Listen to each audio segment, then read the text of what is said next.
right, guys. Good evening. This is Jason Flame, host of the Master Motivation Podcast, with a special edition of our podcast today.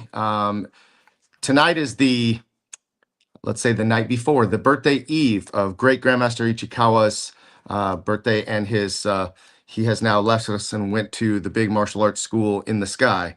And so I have his son here, Justin Ichikawa, who I've brought on, and we have several of our school owners, American Tang Soo Do Alliance black belts that'll be joining in. I see EJ Bukant, I see David Starachi, Brandon Kemmer, Kim Flame, and Mark Cox will be on his way in. So the purpose of today is to honor Great Grandmaster Ichikawa and share some of our favorite stories about him, favorite memories and lessons that we learned from him, keeping his legacy alive for all of you to hear. So, Justin, thank you for joining us. I know we just had our podcast together on Thursday. It was an amazing show. And I want you to start and just give us a quick little intro and talk a little bit more about your dad. Well, thanks for doing this. First off, I really appreciate you honoring my father like this. And it's seems hard to believe that we were just recently talking about his 80th birthday and what we had planned. And now here it is on the eve of his birthday. And he's unfortunately not with us, which has been one of the hardest things for me to take in my entire life. And it's really tough. But the good thing is that just like what we're doing today is we have all the stories. And I think the stories are what make his legacy live on and make him as a person live on. It's like, you know, anytime I can sit down and think about any memory my father shared or any memory I've ever had with him, or even I've been in the presence of him having a memory with somebody else, it makes me happy. And it puts a smile on my face to know that he touched so many lives and made so many people laugh and just kind of gave so much back to the world. I've never, sad about that, because it always makes me happy that he was able to reach so many people that he did and teach so many amazing lessons and just give himself to the entire world. And that's something that will, heroes get remembered, but legends never die. He's definitely a legend that will never die, for sure. Absolutely. 100%. And, you talk about touching many, many lives. I know that we're approaching, is it 900 black belts in the American Tang Soo Do Alliance on the current wall? Yes. Yes. We're at about 960, almost 970, I think. So we're almost to 1,000. And that does not include all of the black belts that never got to make that wall, based on the branches of Chatsworth Karate. Correct. And Cutting Edge Martial Arts and Tang Soo Do University, Newbury Park, and Moorpark Karate and Krav Maga, and Patrick Prager's school, and right. Frankie McConnell's school, and all of the other schools out in Georgia, Carson Fortner and his group of students. I mean, so 900 really is not an accurate number. I mean, we're definitely in the thousands. And yes, when you look at it, if you look at how many black belts make it, I've done the math, and it's almost like about 10% of students make it to black belt. That's kind of the number I've got. So if you take 900-ish, we're talking about thousands and thousands and thousands of people, dating back all the way to 1974 when Tarzana Karate first opened. Is that correct? Yes. Yeah. So I mean, yes, and those lives, those thousands and thousands and thousands of lives have reached out, and even if they just touched one or two lives, the exponential factor is pretty amazing. So yeah. We often say in our family, like whenever we go around, like when we go around town, every time we go someplace, it's a former student, it's a current student. It's like we're seeing them at the mall, we're seeing them here. Even when we go out of town, we go out of state. I've seen students in New York, I've seen students everywhere. And so it's just like, we've even seen students in Hawaii. It's nuts. It's like we're constantly seeing people, and we're like, and we've had friends of ours be like, your dad's like a celebrity, like everybody knows him. But it's like when you're in this town and he's been around for so long, there's so many people that if you don't know him directly, like by proxy, him like through someone else or through a story, through a legacy, like it's just nuts. Like how I never realized, like I never look at my father like that, but to realize how, like truly how many people he knows or just like don't even know him, but they just like are so like, oh my God, your father is like, they're enamored with him, and they're like, it makes you blush almost, because he would even say like I'm not worthy of said of praise like this, because there's like so many people who know who he is or never even met him, and it's like, you're so amazing, you're this and that. And he would always say like, I'm never worth that much, like I never see myself that way, but I appreciate it. He's very humbled like that. But it's just wild to know like truly how many people he knows. Like we just go out and about and we see students all the time, or people like, oh, I know your father. People come into the school, I met your father back in 1960, whatever. I'm like, I have no idea who you are, but like tell me more, tell me all I don't know. It's always good. Especially now, right? Like you see someone like that now and you're like, yeah, tell me that story. I want to Exactly. hear Yes. more, 100%. hear more about that. 100%. You know, I started going to the martial arts super show in, I think it was 2004, all the way up until 2020 when we did one online during the pandemic. But you know, people would often ask me, you know, what is your lineage? What style do you train in? Who do you train with?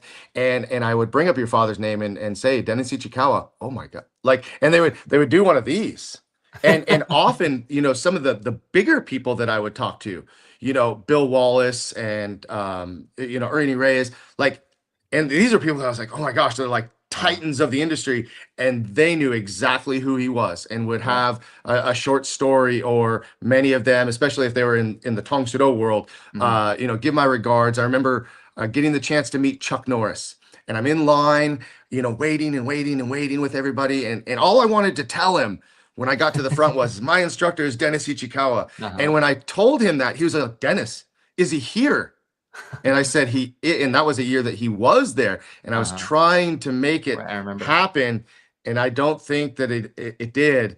But yeah, it's really cool just to know like how much he was revered by, you know, everybody, not just, you know, that he's taught, but in the martial arts industry worldwide.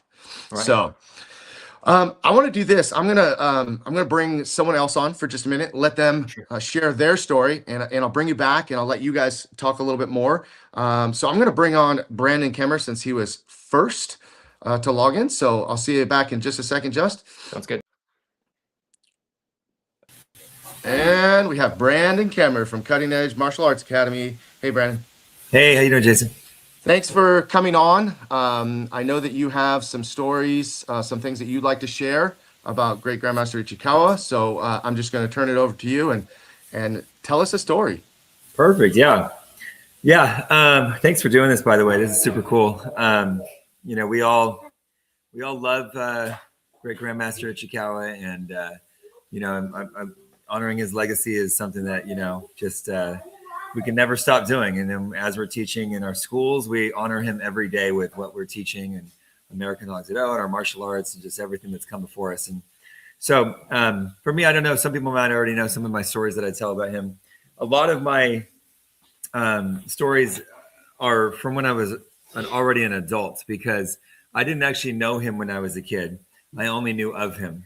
Like you talked about the titans of the industry, even knowing who he was. For me, he was a superhero growing up, because my instructor, Mr. Cox, who you'll probably hear from in a little bit, he viewed him as a superhero. And he was his there was nobody that I ever heard that Mr. Cox honored more than Dennis Ichikawa. And I started training at 6 years old, and I heard a lot of stories about him from Mr. Cox, and just you could just tell just the love that he had for him. And, you know, I would even do things with my friends who would train with me, and we'd be at home and we would have this game that we would play. Who's Chuck Norris and who's Dennis Ichikawa, you know, Grandmaster Ichikawa.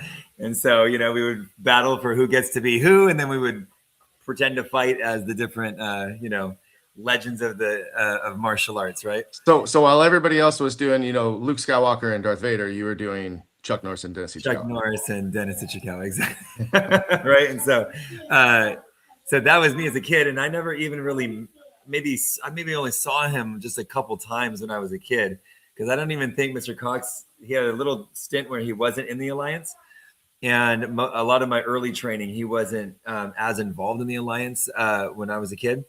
So I didn't even get to really see him very much until later. So once I grew up, my brother started his the Cutting Edge Karate studio. I bought it from him in 2018, and I just didn't know what I was doing with my business. And so I reached out to Mr. Cox, and Mr. Cox helped me with my business. But then one of the things that he said is that you need to come home. You need to come home. You need to start training with me again. You need to be back under Grandmaster Ichikawa. And that, I think that's the right thing to do. You guys had an event, a convention coming up. And he said, you need to come to the convention and you'll see exactly why you need to be here. And I said, okay. So I was so excited because and he said, Grandmaster Ichikawa is going to be teaching forms. There's going to be all these different martial artists that, you're going to see Jason Flame. You're going to see, his brother Jacob Flame. You're going to see all these different people teaching these different skills. And I was so excited. I went with my friend Daniel Weirman, and we showed up to this thing. And he was the one that I used to play, Chuck Norris and Grandmaster Ichikawa with, right? And, so he was just as pumped as I was to actually train for a little bit under him. And so we show up to the convention like little kids in a candy store, and it did not disappoint. I was so pumped. He started teaching these black belt forms. And up until that point, I had Grandmaster Ichikawa's DVDs, and I studied those. I studied those for hours and hours on end, and that's the extent of how I knew him. And so I almost felt like I knew him, but I didn't. I had hardly ever met him before. And so, but that day he was actually teaching me, and he was teaching these forms, and I thought I knew his forms really well. But then when you're live, like as a teacher, there's all these other stuffs that you can't see in a video. Yeah. And so he's going over all these details. He's going over the form's interpretation, and he's going over the eat-on move where you do the scoop block and block the kick, spin the guy around. He does the turning bottom fist, and you block the hand. And I'm like, oh my gosh, this is so cool. And so my mind was completely blown. And I just remember that convention was the moment where I was like, this is what I'm missing in my martial arts journey, and what I'm missing in my studio. I need this type of connection, and I viewed him as the source, because he is the source. Chuck Norris went on and did other things, and Pat Johnson wasn't really as involved in the Tang Soo Do Congress anymore. So he was the source of American Tang Soo Do to me, and it was like, this is where I need to be. I need to join the alliance, join Mr. Cox, join the family. And so ever since then, I've been so connected. I just love everything. I'm, started training Krav Maga because of it, and jiu-jitsu because of it. And I'm about to get my Grandmaster in Tang Soo Do. And my studio has just flourished from that point on. So super grateful to that. And your turn. Well, I was just going to say, so number one, the American Tang Soo Do Alliance convention goes back years and years and years. The first ones we ever did was at the church at Rocky Peak, and I'm sure Mr. Cox will talk about this a little bit. But also, and hopefully, maybe we can bring this. Maybe this is something that we can bring back that can be a good way to remember Mr. Ichikawa every year, where we do a convention and we do all the things. But if I remember history correctly, and Justin can correct me when he comes on in a second, and then I'm going to bring on Mr. Cox. But when Mr. Ichikawa was doing, and I still call him Mr. I, like everybody remembers him as Great Grandmaster Ichikawa. He's always Mr. I to me. But when he did the forms for those forms videos, it was at Chatsworth, and he was sick that day. And I believe that they were in talks of actually having him redo the forms again not too long ago. So Brandon, thanks for your story. I'll probably bring you back on if you'd like to add some more to that. But let me bring Justin back and just confirm a couple things. So Justin, am I right that when we filmed those forms videos, was that at Chatsworth, and he was sick that day? Yes, he was. He had like 100 and whatever fever, and he looked like, sorry, Dad, but he looked like crap. He looked like total. If you see the videos, he looks like he got like hit by a bus. His hair is all like, whatever hair he had left is like all disheveled, and he's just kind of like sweaty. He's just kind of like out of it. But no, he was definitely out of it. He told me, he was like, I really wish we didn't do it, but like I wanted to get it done. But he was just like, crazy sick. And they were just like, okay, let's go. Because he was doing the forms and talking his way through it. So he would do them two different versions. He had one where he did it like full out, like his speed. And then he did it another version with him talking through it. So he's like, 3/4 turn left, stepping. So he's like talking through it while being sick, doing forms, like double the dose of doing the forms, because he's doing one and then talking through. It's like, he's a beast. Crazy. Like, that's who he was. He just like did that. But yes, 100%. All right, cool. I'm going to bring on Mr. Cox, and then I'll bring you back in a minute. But I still want to keep that in the forefront of everybody's mind that I think it's time to bring back the Alliance Convention And I think that we could do that sometime maybe in the summer and bring it back just like we used to. So hopefully that'll be in the works. So let's bring on Mr. Cox. Here he comes, coming in hot, wearing the Rams. Hey, Mr. Cox. What's going on? How are you, sir? Good. Good. Hey, so you are our highest ranking black belt in the American Tang Soo Do Alliance now. And I know that you have tons of memories, but I'd love for you to just take a few minutes and share with us some of that personal side that you had with Mr. Ichikawa, because I know you had a very tight, close relationship with him, and I'm sure that you have lots to share. Still trying to process him not being here. So it's kind of a little bit difficult when I talk about it, but I guess it just depends on what you want to, what you want to hear. You want to hear something funny? You want to hear something serious? Well, we can hear a little bit of each, because we have David Starachi, EJ Boucant, and my mom, who are all on. And by the way, if you're watching this live and you do want to jump in and share a memory of Great Grandmaster Ichikawa, please just use the link that you found online, and you can join in on this as well. But yeah, I mean, I think a lot of us know some of the funny stories and some of the common stories. But what was maybe one of the most personal stories between you and Mr. Ichikawa that you'd be willing to share? It probably is one of the reasons I have such a love for special needs, is because of him. Because when I was getting ready for black belt, I was working at a machine shop called Validine at the time. And I would take lunch hour on Tuesday and Thursdays. And I would go take class. They let me go take this class because I was getting ready for this black belt test. And Mr. I would usually have me teach on Thursdays. Now, if there was nobody there, he would just kind of work with me. I can't tell you how many times I just had private lessons with him in those days. It was just him and I on the mat. And we would do my favorite thing, which is awesome forms. But what happened is he got a special needs student in. And he said, I want you to start working with him.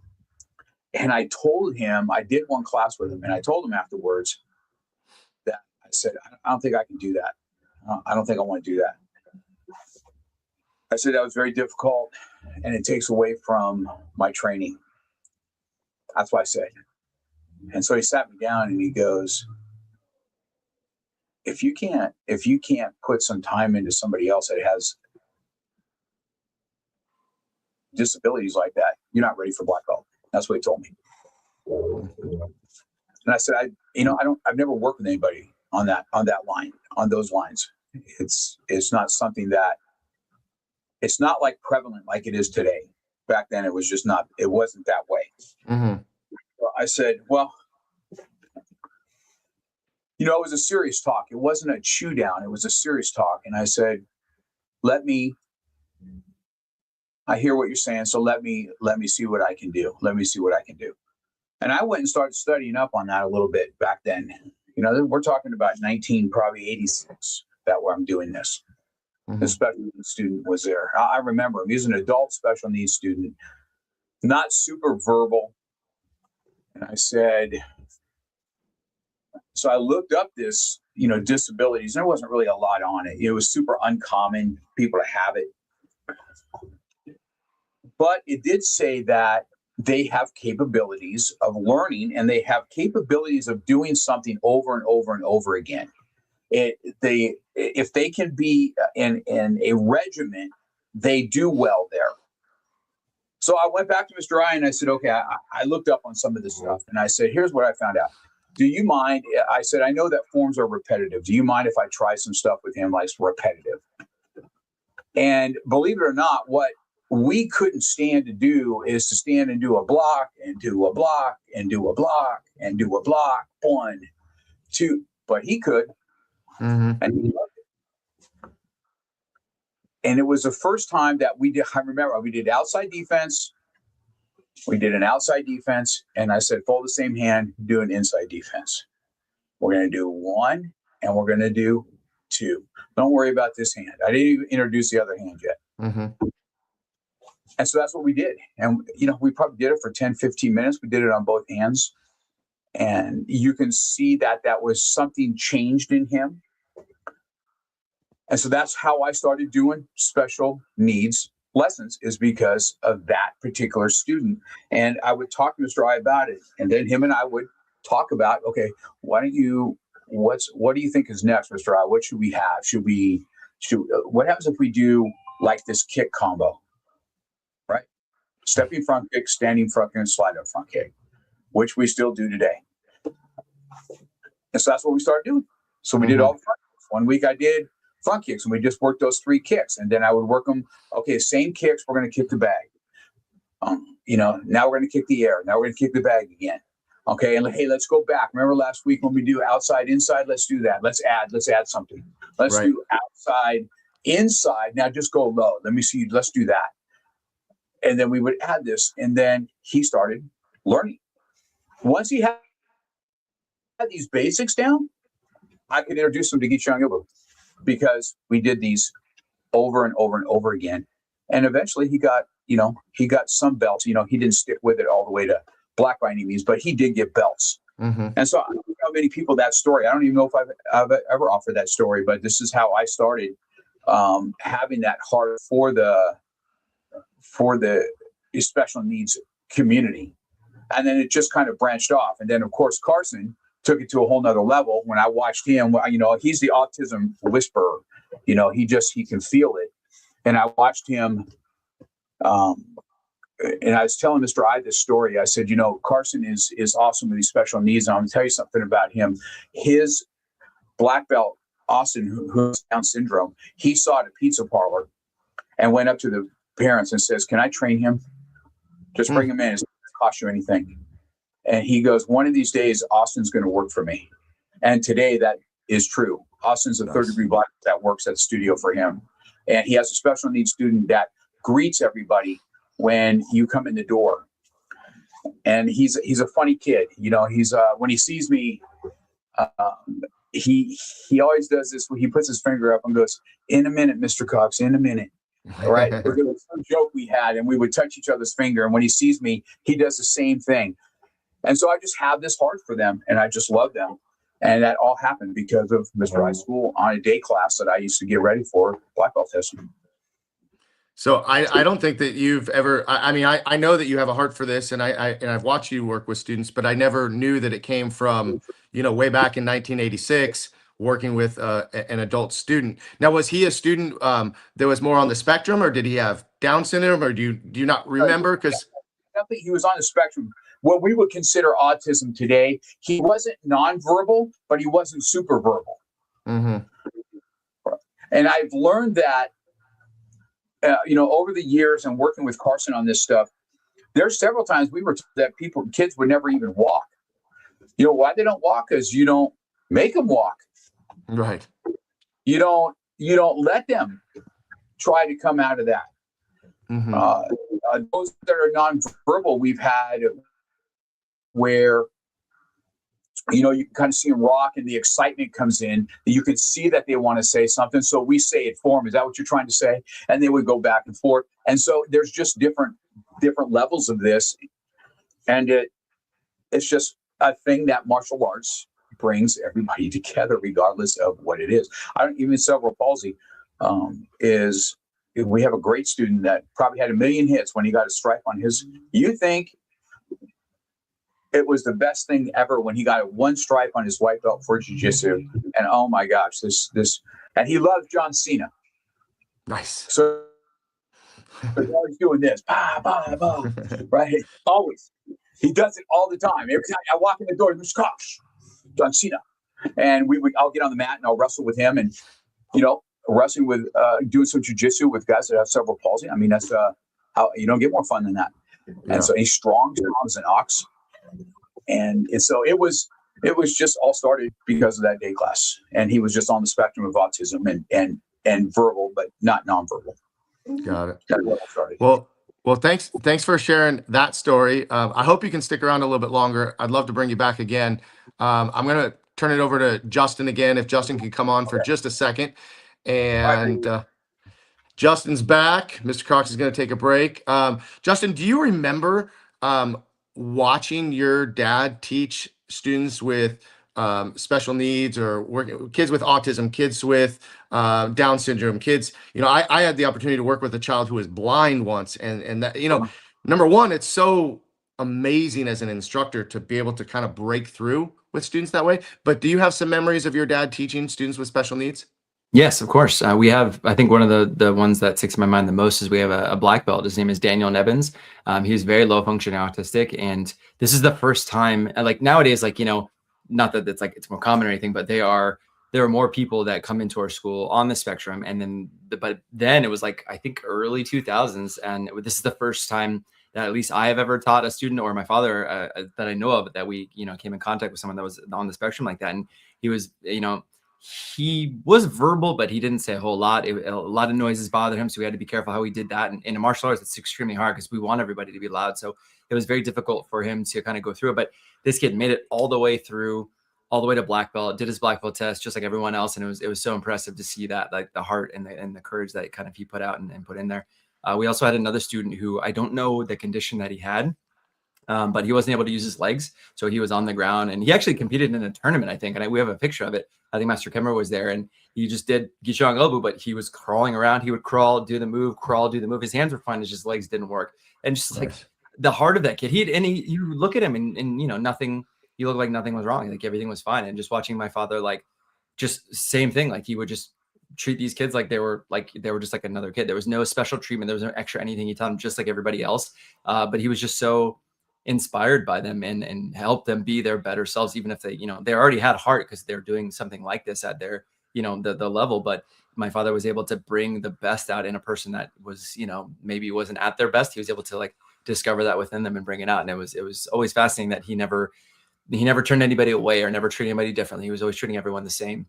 No matter what their condition was or what they were like. And he's even promoted. We have a black belt who's deaf, and his name is Daniel Briones, and same thing. And he was able to go through the ranks and all the things. So it just there was no person that was that would lack anything that my father would ever turn away. And I do have fond memories of him teaching these students, and always just like enamored by him, even though people aren't just like walking around like you and I, like neurotypicals, whatever they call them. It's just he didn't have any kind of sensor like that. He would just treat everybody the same. It was awesome. Yeah, and we say that it's more common now, children, adults that have been diagnosed with autism. But the thing is it's been around for a long time. The problem is in the 60s and the 70s and even still into the 80s, these were kids that were just labeled, either the dumb kids or the problem kids, or, you know what I mean? And they would be kind of shoved to the side. And in the early days of martial arts, I hate to say it, but I think that we pushed people away from martial arts because they didn't have the discipline, and they didn't have the focus, and they didn't have this or that, and it was like only the strong survive. Right. And that was, a really big disservice that I think that over time society has taught us, and we have educated ourselves more in instruction with students with special needs and being able to help them out. So, I mean, even talking about, you and I talked about social emotional learning and how different that is. I mean, we don't talk about social emotional learning in the 80s, the 90s, the early 2000s. It was like, I don't care about your feelings. Shut up. Just do what I say to do. And that's it. 10 push-ups. Exactly. And that was the end of it. So why can't you hold still? Like, definitely. Yes. Yeah. Right. Even kid has like a tick, and we're like, what is that? Tourette's? Don't worry about it. Stay in Chumbi. It's like, 10 push-ups. Now. Exactly. Right. 40. It was definitely, Well, I was gonna say it was definitely like that. It was like, nowadays it's like, it's not that it didn't exist, it's that we're, paying more attention to it, and it's brought up, and treating people equally is extremely important.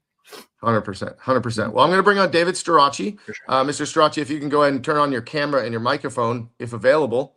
And I'd love to hear, did I lose him? Let's try that again.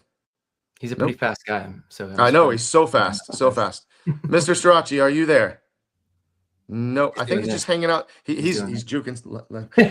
I'm gonna bring EJ on. I know I saw EJ's camera while David figures that out. So EJ's coming on, and we are saying goodbye to Justin for now. EJ Boucant, number 137, correct? I assume you can hear me, right? I can hear you just fine. Can you hear me? Okay. I can. Perfect. So black belt number 137. Am I right? Yes, correct. All right. Cool. And I know Mr. Cox is number 100. David Strachey, we realized, was number 42. Justin is 2 87. I don't know. We'll come back to him and ask him that. But anyway, Yeah, ask him. you started at the Parks and Rec in Thousand Oaks. You were a Yep. blue belt by the time I came into the fold.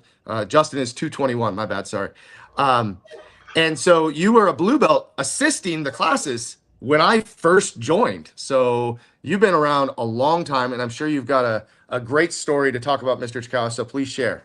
It's I mean, honestly, we all know what he was like. And I was one of the, like you said, I've been there for a long time, and I lived at the studio.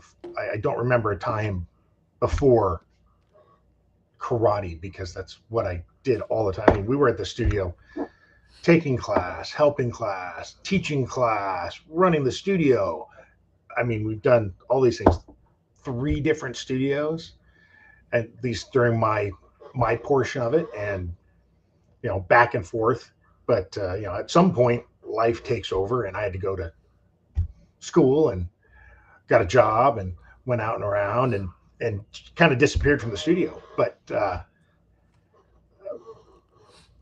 I would show up every once in a while. I'd just jump back in, and whatever's going on, I happen to show up, and the look on Mr. I's face when you showed up, and you walk in, and you're thinking, okay, am I going to get yelled at for not being here for the last 6 months, year, whatever it happened to be? No, face lights up. Happy to see you. It's always welcoming. He's always loves to have everybody come back.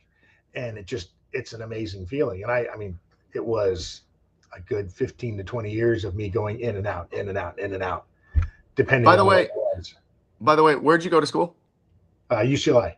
Right. Where'd Mr. Ichikawa go to school? UCLA. Right. So you guys had that in common. I know big UCLA fans. Got along fine on that count. Good thing you didn't go to USC. He probably wouldn't have welcomed you back. Well, we're just not going to cover that topic. No, I don't want to know. But no, yeah, always come back. And I mean, for me, it was a touchstone. Like, I grew up at the studio. I grew up taking class, teaching class. It was amazing for me to be able to come in. And then when finally I came around, grew up, got married, had a kid, and, finally ended up back in the martial arts world on a regular basis. It's amazing. And I mean, having Mr. I around to go talk to, and whether it was taking class for a day or a week, or showing up and doing, evening forms, whatever it was. Evening forms are always fun because, then you get story time. That's right. And story time is one of the greatest things ever. Absolutely. But, I will never lose that wonderful feeling of having a place. And Mr. I was the reason that I had a place. And that was, my feelings for it. And like you said, he's always going to be Mr. I to me. He's always been Mr. I to me. He's going to be like, I have to work hard to say Great Grandmaster Ichikawa, because in my head it's Mr. I. Yeah. Well, listen, one of the things that I love is that you talk about, we spent so much time at the karate school, from the time I was 17, when I got my black belt, until the time I was, let's see, probably about 4 or 5 years, you and I were tag teaming, running classes, sleepovers, Oh man, all the things. And I mean, but our if it weren't for Mr. I, and it weren't for TOS like karate, you and I wouldn't have we wouldn't even know each other. A 40-year friendship. I mean, yeah, we went amazing. to see Stand By Me together in like 1986. First R-rated movie. Yeah. There you go. And here's one which, I'm sure you talk about all the time. I'm sure everybody knows this one. So for those of you who were around back when the studio moved from Arbalest to Hampshire, Jason and I did work setting it up. We also got the cops called on us. Listen, I didn't know there was an ordinance, a noise ordinance. At 11 o'clock at night in a residential area.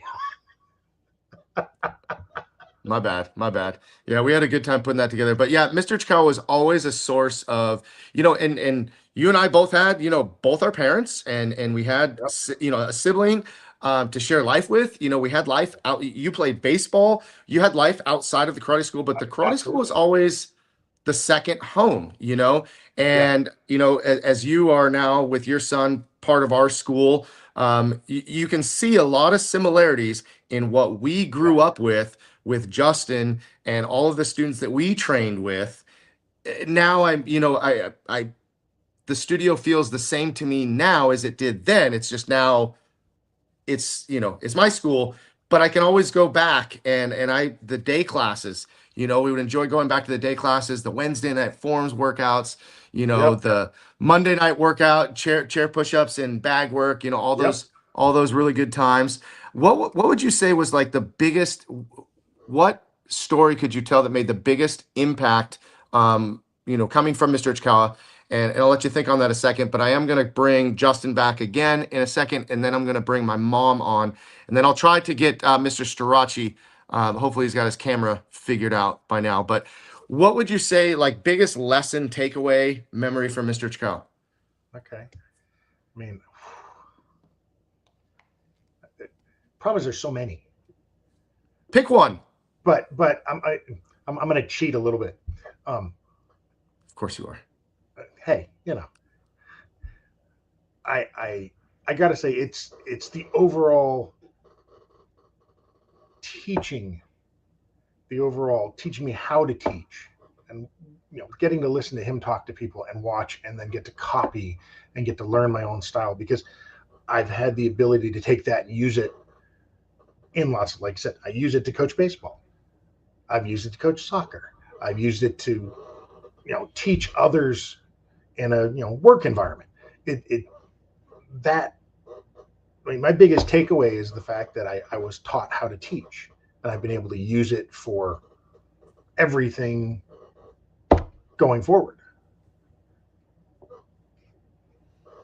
And years ago, I don't know if you were there and present for it, and I don't know if you're familiar with who Dave Kovar is. Dave Kovar is usually recognized as the teacher of teachers.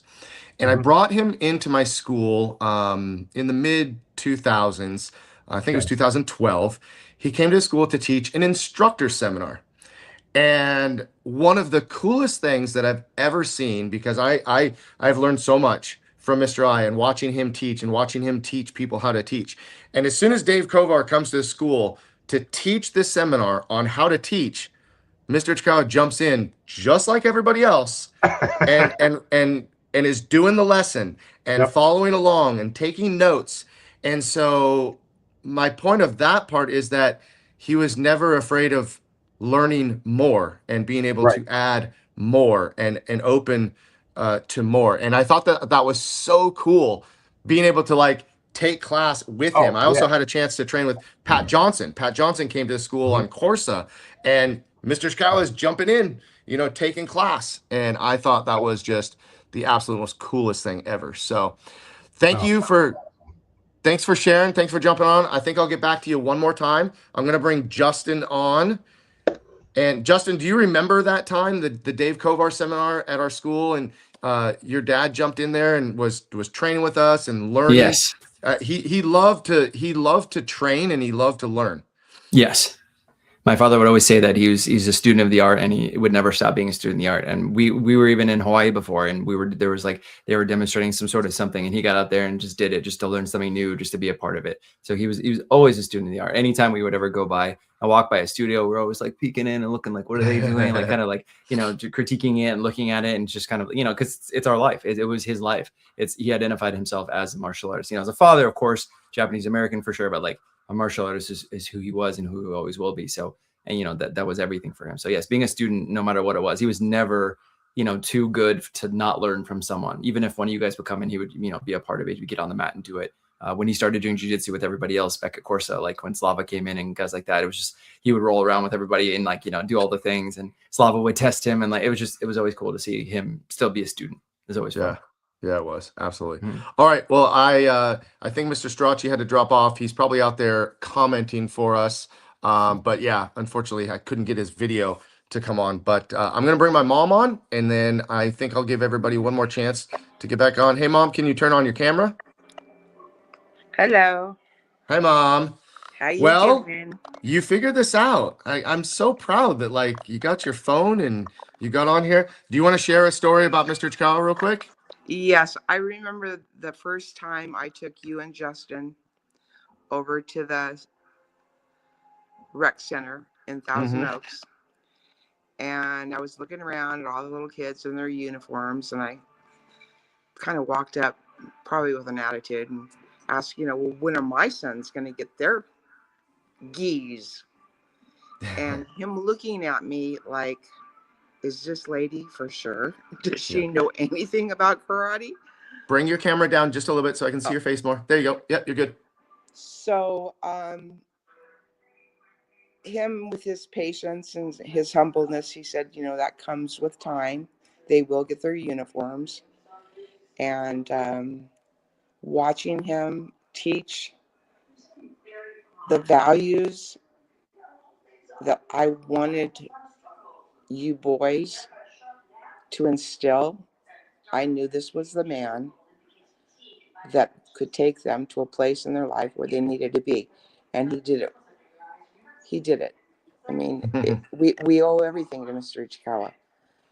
Mr. Ichikawa was in our life for a long time, and I really miss him. I really miss him, but I can remember his smile and his humbleness and just his presence. It will always stay in the Flame family. I know that for sure. So I remember because I started like one session right before before Justin did, and Jeff Washington was actually the very Yes. first instructor. We didn't meet Mr. Ichikawa the first day. We met Jeff Washington. He taught the class, and then when You're we right. came back, you asked him, and I don't know why, but I still remember the smell of our uniform when we Yep. got it. It's just like something that stands out.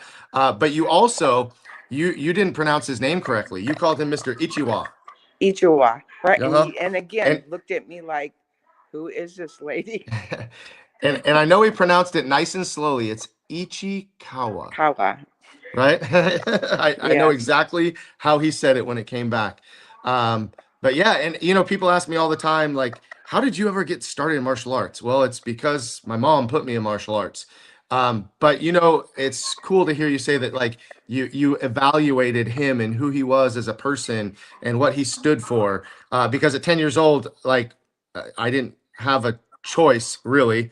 Nope. But so here we are after all these years. What you also trained in martial arts. You got the green belt, almost red belt. I still have a red belt. I still have a red belt and a black belt waiting for you. It's in a box at the studio. Trust me, it's there. Okay. But anyway, what's your favorite martial arts mat story? Like teaching class, being on the mat. Just remembering the first time that Mr. Ichikawa, when we would do our warm-ups, I guess you would call them, Mm-hmm. and said, Kim counted out, and how honored I was that he chose me, that he could see something in me that he was trying to pull out of me, and watching his face when I would do something, and he knew that if like I felt good about how I did it, and he wouldn't sugarcoat anything, but he would give you that look, like, Right. yeah, feels good, huh? He could bring out the best in you. He could definitely bring the best out in you, and I know that he's brought the best out in my sons, my husband, and myself. And like I said, I was just honored to have him in our life for all that he's done for us. Yep. Yep. Well, thanks for jumping on, Mom, and thanks for putting me in karate. If it wasn't for Yeah. you, I wouldn't be hosting this podcast and had the opportunity to honor him today. So stick around if you want. I might be able to bring you on one more time, but thanks for being here. Okay, I'm going to thank bring you. on David Starachi. He got his camera up, so here he is. Hey, I did. There we go, sir. David Starachi, number 42, one of the longest training, lowest number in the Alliance. Still going at it. Talk to me. Tell me some stories about Mr. I. Oh my God. You know, I remember the first time I walked in the studio, you know, the reason I started martial arts, I saw Enter the Dragon. And being a little guy, you know, football I used to play, you know, get bounced around a little bit as a little guy and this and that. But when I saw Enter the Dragon, I said, I bet I can do that. So, you know, I talked my mom into taking me around. We looked at a bunch of schools, and I don't know. I walked in some schools and they seemed a little silly and you know, not too welcoming. And as soon as we walked into Tarzana, it was in the Capri Plaza. It was just so welcoming, you know. And we sat down with Mr. I, and we set everything up. You know, even my mom started for a while, and she got up to blue belt, and it was fun because, you know, back in the day, we'd get spanked or hit or whatever. whatever was nearby. Right. A so, spoon. You know, so once my mom was in martial arts, you know, and I'd do something wrong, and she'd go to do something. It was kind of funny, and I'd be blocking in this stuff, and then we'd laugh, and then you know, I wasn't in trouble anymore. So. That's something that he gave to us, which was pretty cool. But you know, the other thing is when I wanted to do karate aerobics, and I was actually a red belt when I think it started. And back then we didn't have music on the mat or anything like that. It was very, very strict and structured. And so I walked in one day with my boombox, and you know that side eye that Mr. I gives you. So I walked in and I said, Mr. I got a great idea. And he just looks at me, and he saw the boombox, you know, eyes to me, then the boombox, and I said, I'd like to warm up class, you know, with karate aerobics, just, you know, karate moves to music. And he would pause, and he just sat there for, it seemed like forever, you know, looking at me. And finally, he just said 10 minutes. That's it. And I said, all right. And then after that, you know, it caught on. People liked it. You know, people liked to warm up that way. And it became a thing for a while. And it was kind of cool that he allowed me to do that. So Mr. I used to always tell us that before Billy Blanks came out with Taibo, that you were the inventor of that, and you missed your chance. he did tell. He would always say it. He in Michigan, I taught a lot of martial arts. I taught Tang Soo Do a lot in gyms out there. And Mr. I thinks that I might have taught some of his students in a gym somewhere, and maybe they told him. Who knows? Because I used to see Billy at tournaments out there, Detroit, Ohio, Chicago, I see him all over the place. But Right. It was pretty cool. It was neat. Billy was smarter than me. That's all. Well, I don't know about that, but I will say that you know, you go way back. You know, you started in the 70s, right? And then you had a pretty long hiatus. Yes, sir. What brought you back to Mr. I, and what was that like coming back after, you know, all that time off? Well, you know, I always kicked and punched. I was always in shape, but I didn't train formally. So, you know, I got my third degree, I think in 95, I believe it was. And then my family was starting to grow, and my career and all that stuff. So that's what took me away for a long time. And so you know the story, how I lost my wife to cancer, and then I married Keely over here. And so Keely would get her hair done and her nails done and all this stuff done, and I would go with her. I'd drop her off, and then whatever bar was in the area, I'd go sit and have a beer and start talking to people about real estate and all that stuff. So I figured I'd work along the way. So one day, what's that place called over there by the karate school? It was Tilted Kilt, was it? Tilted Kilt, yep. Now, but she would get her nails done or something over in that area. So I go to the Tilted Kilt, and I said, oh man, TOSA karate. So I walked in one day, and I talked to Mr. I, and it was great to see him. And you know, I told him, I said, you know, I think I'm going to come back.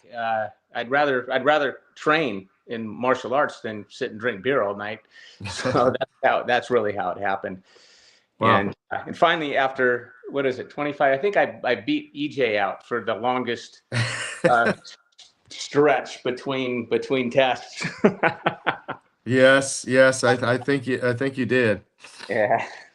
But you got there nonetheless, and here you are, and still helping out with Justin and continuing, what you started all those years ago. And now I've got Royce training at my school. He just Yep. competed today. He did pretty good. He's Right. working his way up. So That's great. hopefully he's got the genes to follow the Storaci name. I love it. All right. Well, hey, I'm going to bring back Mr. Cox one more time. And then I've got a couple of new people on here. Let's see if we can bring them in. But stick around for a little bit. Maybe I'll get you back on before we finish up. All right, buddy. Thanks a lot for doing this. It's awesome. Thank you so much. Thanks for telling the story. All right. Hey, Mr. Cox, I put you back on because I know you're driving. So I just wanted to see if you wanted to add anything. Do you hear me or no? I can hear you. You can hear me, but I can't hear you. You can't hear me. All right. He muted. He might be pulling over. I'm going to give him 30 seconds. No, you're muted right now, Mr. Cox.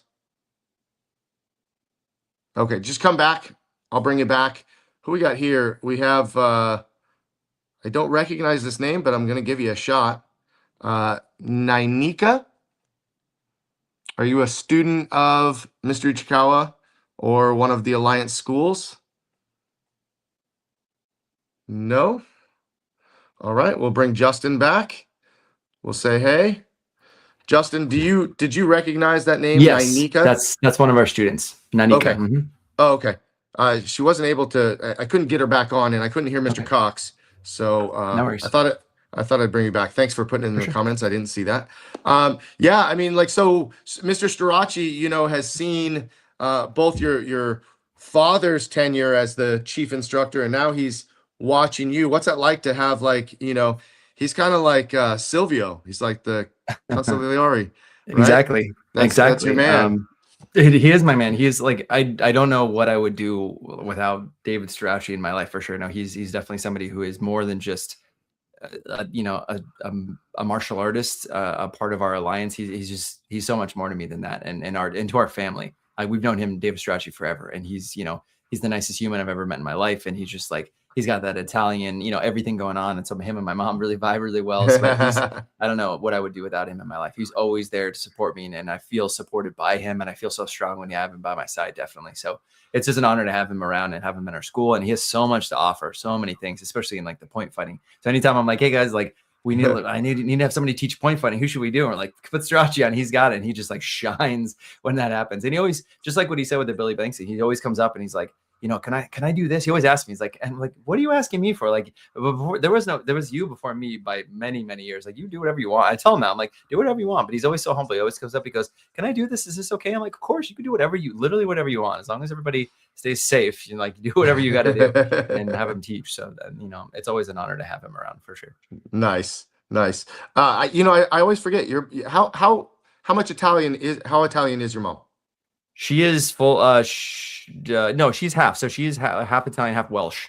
Got it. But she claims the Italian for sure. Just listen to her talk and watch her talk, and the hands are all over the place. That's right. So well, that's what I knew that when Jackie was coming to your mom for facials and stuff, yes, skin treatment, the Italian comes out and the hands are flying. Everyone's if you ever want to silence an Italian, you have to have them sit on their hands.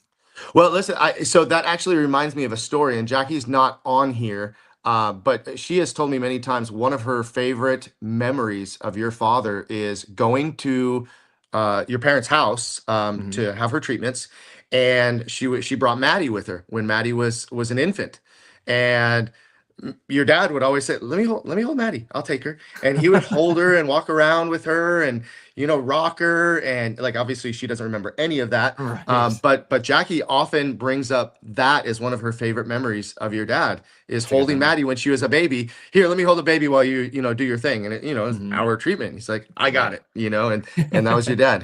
He loved his grandbabies. Yes, he loved very it, right? Much so. Very, very much so.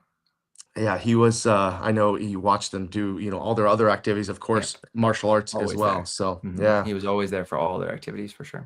Amazing. All right. Let me see if I can bring on Brandon one more time, and maybe EJ has something to add, and then my wife wanted to say something as well, if that's okay. Absolutely. Okay. We'll close Just with let me her know because when. she had the best speech at your father's service ever. Best words. I couldn't have said it better myself. All right. So Brandon, coming back on. Hey Brandon, You guys. anything you'd like to add?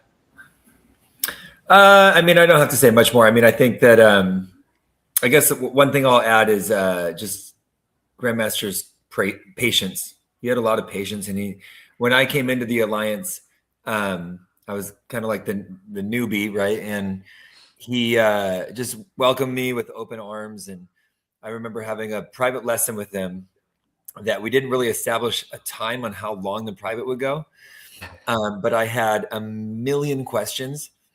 And I think we went 2.5 hours of private lesson and questions, and he didn't ever say, "Hey man, like this is good. You got to get out of here. Yeah, let's cut this off." I'm pretty sure we went 2.5 hours, and he was just so welcome. He actually seemed like he was really enjoying it too, because I was very hungry and thirsty to learn, and so I really just always appreciated that with him. I just wanted all of the information that he had, and I wanted to soak it in. And so every chance I got, I tried to just ask as many things as I could possibly think of. I know for sure Mr. Ichikawa really loved when students would ask questions. He always told us, the students that ask the most questions, seem the most interested, and he would never stop answering questions. So I can imagine during that lesson is why he went 2.5 hours, because number one, he didn't just have a piece of clay to mold. He had like a perfect model just to fine tune. And that's what, come on, you're the model in the alliance. But that's what he loved to do is fine tune. And I know that all of us can probably speak to this as we have been taught by him, that we take a lot of what he has given us in our skill of teaching to be able to fine tune the details. So great. So yeah, thanks for sharing that. Dickie Billings just popped on. I want to give him a chance to jump on. So Brandon, I'm going to say goodbye to you. Bye, and guys. Hello to Dickie Billings. Dickie, you are muted. So if you can unmute. Sorry about that. What's up, guys? That's How's okay. it going? Hey, good to see you. Thanks for jumping on. We're right here near the end, and I'm glad you did because I know you have, a history with the Ichikawa family and training at T.O. Westlake. Now you're at Chatsworth. But tell us one of your favorite stories or memories of Great Grandmaster Ichikawa. So, yes, the privilege is so awesome to be able to train and work with the Ichikawas. And like every Tuesday night, I would always do forms with Great Grandmaster. And it was just so cool to be able to be part of that. And one of the funniest things was like, I figured it was for sure one of those things anyone can come and do. And I know the invite was always out there, but I remember this one time, this one older student from top 20 came to work out. And it was funny because he actually was talking a little bit of crap about my stretching, and he was talking about how he would always stretch, and he always had this interesting attitude. And I remember one night, it was like the third night he came back, and he's saying something, and Great Grandmaster's like, "You realize this is my night. You're going to come with this horrible attitude and come in and ruin my night of working out? I don't think so. If you're going to act this way, you can get out." And at that point, I was like sitting there all quiet, and I'm like, get him. Because I wasn't a huge fan of the dude. But Justin it Ichikawa was just put the name funny. in the chat, but I'm not going to share it. But it was funny because I always took it as like anyone can come, and I figured he would like just enjoy some of the company. At that point, I felt the pleasure of being like, I'm actually invited to this versus like some of the people he would come, and it was just such an honor to feel like I didn't tick him off like this dude did. Well, those nights that we got the chance to do forms with Mr. I remember the first time that I was invited to stay after class because I actually kind of watched them do it for a while, like as a lower rank, and I was like, "What are you guys doing?" They're like, "Oh, we're doing our forms," and like, I wasn't like, I was like green belt maybe or whatever, and then like I remember getting closer, getting my black belt. He's like, "Hey, why don't you stay and do forms with us?" It was like, really? Like I can Right. I can be in this club. Like it was a cool thing to do. And like EJ was saying before, like it wasn't just the forms. It was like just listening to Mr. Ichikawa tell us stories about, past black belts and, students and people that he worked with. It was always so cool. It was like you get to hang out with Mr. I, and like who just gets to hang out with him. You know what I mean? That was the reason, 100%. because Mr. Ichikawa, was very friendly with everybody, but he wasn't friends with everybody. He was our instructor, and that was very known, and that was respected. And even still, as an adult, I would love to call him, a very close friend, but I know that he was my instructor first, and 100%. so it was just a distinct pleasure to be able to be invited to that. Dickie, thanks for jumping on here. Mr. Cox is back on. I want to see if he can get on here, so just stay here for a second. Mr. For Cox, sure. Sorry I couldn't get you before. Can you hear me? I can hear you. How Okay, about the other cool. way? Yep, I can definitely hear you. Do you want to add anything? As far as what? You've heard a lot of the stories that we've been telling, a lot of things. Is there What you're asking? anything? Well, I think all the stories have something in common. I would say that, as important as he was to me, because people ask all the time, I've got a reputation, believe it or not. But Nah. but he would definitely. But he also know I was probably his most loyal student to him. I was loyal to the end. If he asked me to do something, I would do it. If he needed somebody removed, I removed him. If I was his pit bull, man, and I enjoyed being that. We were very close. We spoke a lot. He watched me have all my kids. Matter of fact, I don't know if you guys know, but his daughters were bridesmaids when I got married. They were at that wedding, and he was at my divorce. So, we've watched people be born together, and we went to people's funerals together. I just have a lifetime with him. And outside of my dad, he's probably the man that molded me the most, which I find is he's opposite of what, like a Sergio, he's opposite of that.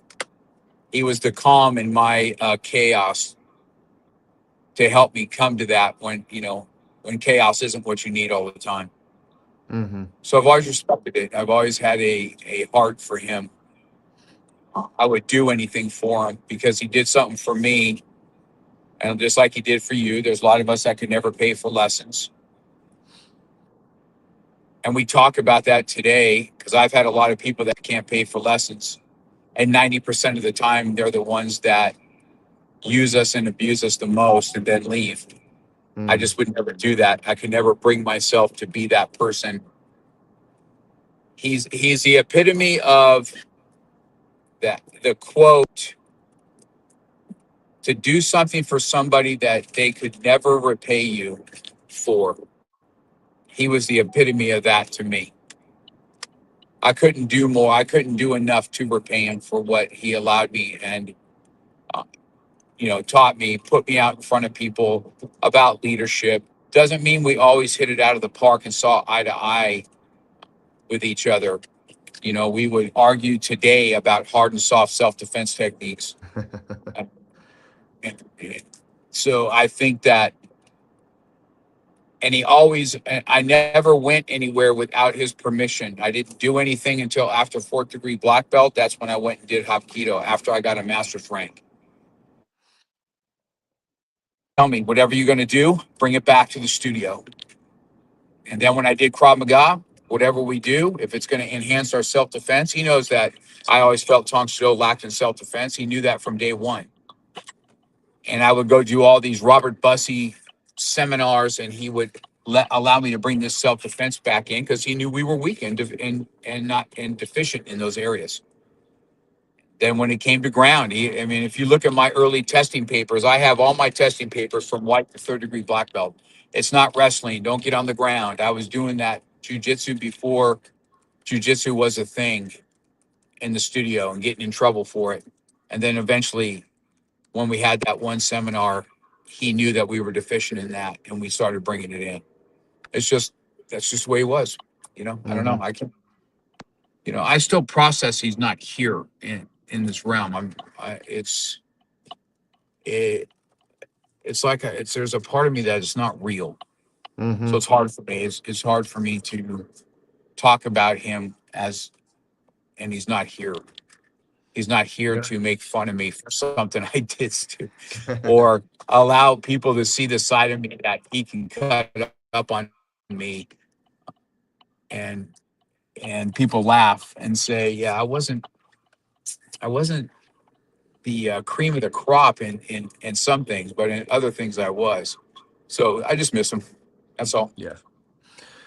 Well, we all miss him, and but this is I hope this has honored his legacy, memories of him, honors his family, and lets them know that that we are here for them. We will continue to be there for them, and we will continue to remember him every day we step on the mat when we teach. So thanks for jumping on. I'm gonna bring Justin back on, and then we're gonna close it out. So Justin, you're back. I am back.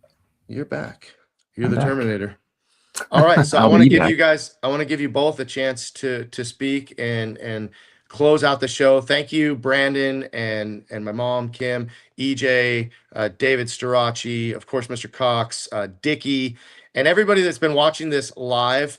Feel free to throw your comments in there, but more than anything, we want to share these memories with everybody that have been touched by Great Grandmaster Ichikawa. And who knows, maybe this could be, in addition to the Alliance Convention, could be something that we can do each year, just I hope so. just to keep this alive. So Justin, go ahead. I'll leave it up to you guys. I'm going to mute Sure. myself. Okay. Hi, welcome to my podcast. How's it going? This is the Grandmaster Motivation Podcast. No, okay. So I realized I didn't get a chance to share a story with my father, about my father. There's one that specifically comes to mind. Actually, I have two. One of them is martial arts, one of them is not. Real quick, favorite martial arts story ever. It was the Hampshire Road School. I was probably about 10 or 11 years old. My dad and I were sparring. It was after a fight night, and we would just spar, just for fun, because that's what we do. We show love by smacking each other around, but in a good way. And so we're just like standing there, and my dad got in the stance. I'm going to get in the stance. He got in that stance where he was like, he did this thing, right? And he would put his hand out there, and he was just sitting there like this. And I was like, okay, I'm going to get this guy. I'm going to get him. And he was just chilling back over here. And I'm like, and I went to go try to punch him, and my dad just kicks me in the head, just like effortlessly. And I'm just like, it was like a very Chris Tucker, like, who did that just kick me? This just whacks me right in the head, like no problem, no big deal, like piece of cake. And it was always funny to me that my dad he was probably like 50 something at the time. He just kicked me in the head like it was no big deal. And it was just so funny to me. I was like, geez, one day I'm going to be that fast. I'm going to be that guy. I'm going to kick my son in the head just like that, effortlessly. But it was just like a memory that's like, that was my dad. He was just like, he was, even until his older years, so good. So let me just jump in on that too, because I watched him do that to you a couple of times, by the way. I always thought that was fun. That's why I do it to my son now too. Except for you guys are getting too good. So now just let you guys do it. But I once watched your father spar Les Henry. You remember Les Henry? Boy. Of course I do. 6'7", right? Just a tree of a person. 285, maybe 300 pounds. Fastest dude ever. I watched your dad school him so bad. School him on point fighting. Just blitz it, bam, reverse punch. Move to side, psychic, boom. And Les didn't even know. He's like, how does this, 5 foot, nothing, 150-pound nothing. He tore him up. He didn't kick him in the head. That would be a big stretch.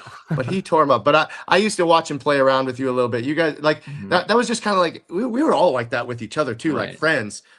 In Chatsworth, it was always groin shots. It was you had to watch your groin no matter who you walk by. Still to this day, I cover my groin if I walk by Mr. Cox because that's just tag. You're it. But yeah, good times, good memory. What else would you guys both like to share? You want to share your story? I don't. Yeah, Get in the frame. Gucci in here. I don't have any cool like martial arts stories because I didn't know him that way. And it's always just so cool for me to even get to hear like all these stories from people like in his martial arts world, because I'm always just like blown away by like, that was him. You know what I mean? Like, he was always like so sweet and so nice and so warm and so friendly to me. And so then I hear these stories and I'm just like, oh, like, wow, I can't picture him like that. So it's always really cool to see that and like hear those stories of like the person that he was and he is, and the person that he embodied and everything. So, but one of like my favorite memories of him, aside from cooking, he was a big family guy and he loved cooking for everybody. Always had to make sure everyone was sitting down, and always had to have his what did his apron say? The Grandmaster Chef. Grandmaster Chef Nice. apron. And so that was always really nice. But one of the things too, I feel like Justin and I both cherish a lot are when we would go to Dodger games. This past year we went to a lot of games. Justin and I got season tickets, and so every opportunity that we could take him to Dodger games, we would. And there was one night in particular, is Japanese Heritage Night. We went to a Dodger game, and Dickie actually was kind enough to send us his tickets so that we can sit in his seats, because he had like really nice seats. And so we were like, well, we want to go down there. So we sat in like the section behind the dugout section. So it was like right there, really good spot, almost like eye level. Home plate. And yeah, like right behind home plate. And this was around, he had already started his chemo treatments. And so he wasn't eating, that well, like he really couldn't. But this night, like it was a great night. Like Shohei was just doing amazing. And of course he was a big Shohei fan. And his appetite was just like so good that night. He just finished eating a Dodger dog. And then I think Shohei must have just like hit a home run. Something happened and he just got so excited and was cheering on, wearing his Japanese Heritage Night jersey. It was just like the biggest smile, that like big Dennis smile on his face, just so excited. And I remember he looked over at me and Justin, he's like, I'm gonna go get another Dodger dog. And we're both just like, oh my God, like he's eating really good. Like he's feeling great. And, he went over and we're like, do you want us to go with these? He's like, no. Like he went over, grabbed a hot dog, came back down, and he was just scarfing down that hot dog. on the game was just like, the look on his face was just awesome. And Justin actually even grabbed such a good photo of him. I don't know if we're able to kind of see it. Oh, nice. So it was like him with the Dodger dog, just like, and I think it was there must have been a good play, because he was like mid bite and he's like, let's go. And he's like, he was like so excited. And I remember Justin and I just looked at each other and we were just so happy to see him, like just so happy and like just enjoying like his favorite team and like in person and all that. And so that's just like one of my very like happy memories that I hold on to, seeing him, like super happy and just having that good, like pure family moment. I love it. I love it. He was a very expressive person. You didn't know what he was thinking because he was really good at that. But it was his smile, or his, like someone said earlier, his side eye. He would just kind of give you the look, like he could get you with his looks. His pursed lips and then when someone make a mistake, it was just like, he was just so expressive in so many ways, and you got to see a different side of him that many of us never, we saw more of the karate side, we saw the Mr. Miyagi side, and he was definitely a jokester. I mean, that's where Justin gets it, all those we'd be sitting on the panel for black belt testing, and someone would do something and he would just like kind of like cover his mouth and say it to you, and you had to keep a straight face because like you didn't want to look like he just told a joke on the panel, but he did all the time. Or you could hear him like under his breath sometimes. It just very, or it was very always expressive. like the eyebrow raise. Like I that was probably one of my favorite like expressive looks. Like when he either was impressed with something or not impressed, it was like the finger point, like the you know, and it was always like so good. And the Yeah. wit was right there. Yeah, like that's definitely where Justin got it. Like just the quick wit. It was like just so fun to be around and just always a laugh. So Yeah, 100%. Well, thank you for sharing that with us. yeah, And thanks thanks for giving me being the with us space. today. Of Yeah. course. All right. Well, I'm going to put everybody on the screen just so we can kind of get ready to say goodbye. There's going to be a lot of people on the screen, but thank you guys all for joining in. I know that Mr. Cox jumped off, and there were a couple other people that tried to get on. But this show was all about paying tribute to Dennis Ichikawa on the eve of his heavenly birthday tomorrow. So thank you for all sharing your stories. Thank you for everybody that tuned in. We had a great audience today.